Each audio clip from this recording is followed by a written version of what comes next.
St. Adiyogi Divya Darshanam has won prestigious awards too. May I now request the Honorable President of India, Srimati Droupadi Murmu, to please address the gathering.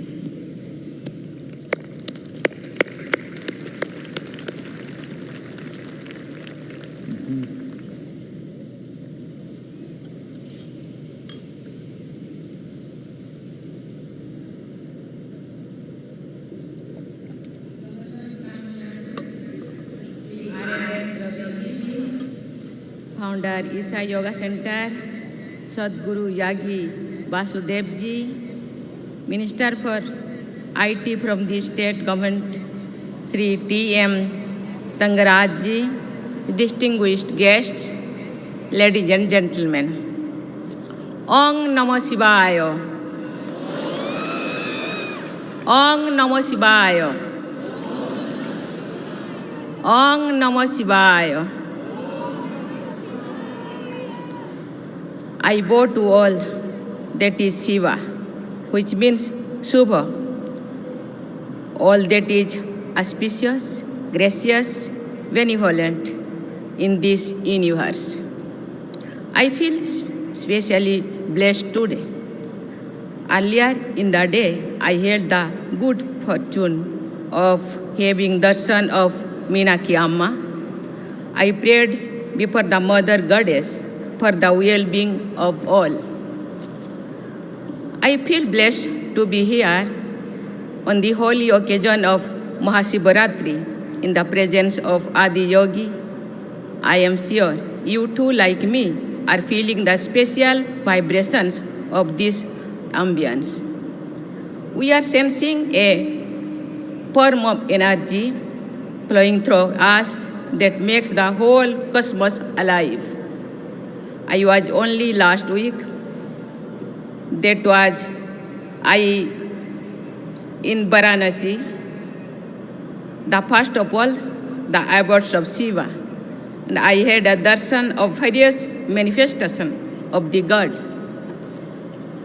In the Kashi Vishwanath temple and in the Kalbhairavi temple, in the end of December, I had the good fortune of praying before Mallikarjun Swami at Sri Salem. And now I am here in the foothills of Velyanagiri Hills, which is the Dakhin Kailas, another abode of Swayambhu Lord Shiva. We refer to Lord Shiva as Father, as Shiv Baba, yet he also appears in the form of Adi Narishwar, half male and half female. It points to the masculine and feminine sides of every human being and is an expression of the ideal of balancing the two, what we call gender balance today, comes alive so beautifully in that image. Sometimes I wonder if Shiva is the sum total of all our religion, feelings, and spiritual thinking. Consider the various paths to the ultimate realization and liberation, which can also be called mukti, moksha, or nirvana.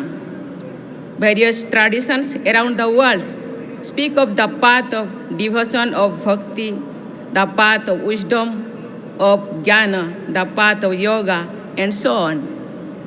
And Lord Shiva is the only one who is perceived to be the guiding light on any of these paths. Whether a seeker is a devotee of a person God or a jnani seeking the absolute or a yogi striving for the spiritual union, taking refuge in Lord Shiva is sure to lead to the objective. In the same way, Lord Shiva is a deity for all, as he appears in his various manifestations, matching each of us. He is a householder, a family man, like most of us. But he is also a sannyasi who has renounced everything and dwells in cremation grounds of 8 of mountains.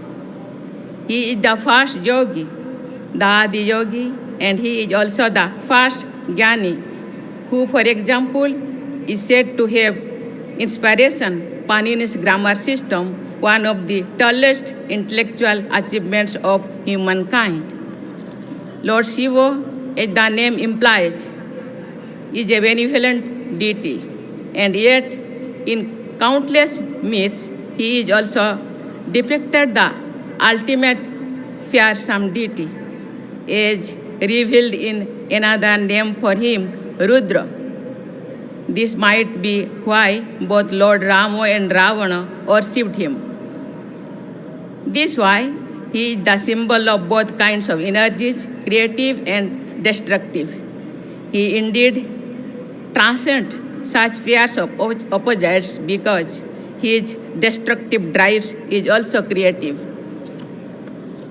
Leading to the regeneration and rejuvenation of the cosmos, it is this aspect of Shiva's personality that comes alive in the Tandav dance, which he also performed on the hill not far from here. What can we mortal do before a god like this but to be in awe and bow down in worship? That is what I meant when I began this address with the mantra Om Namah Shivaya. Adi Shankaracharya wanted us to know and realize the eternal Shiva within all of us. He says in his melodious Nirmala Shastakam, No me mutta sanka, no me jatir bhedo, pita neva, meneva mata no janma, no bandhur, no mitram, guru neva, sishya, chidananda rupam, Shivaham, Shivaham. It means I have no fear of death, no caste or creed. I have no father, no mother, for I was never born. I am not a relatives, nor a friend, nor a teacher, or a student. I am the form of consciousness and bliss. I am the eternal Shiva. To the non-believers, all of this may sound like a matter of belief and myth. However, it is astounding that modern science has also begun to unravel some of the secrets of Shiva. In the early 20th century, as physics broke new ground and scientists made images of the movement of subatomic particles, they found tracking lines very similar to the movement of a dancing Shiva, a Nataraj as depicted in traditional sculptures.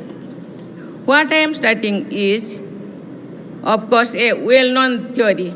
It shows that the ancient seers, in their deep meditation, perceived the true reality of the universe and expressed it their own language and symbols.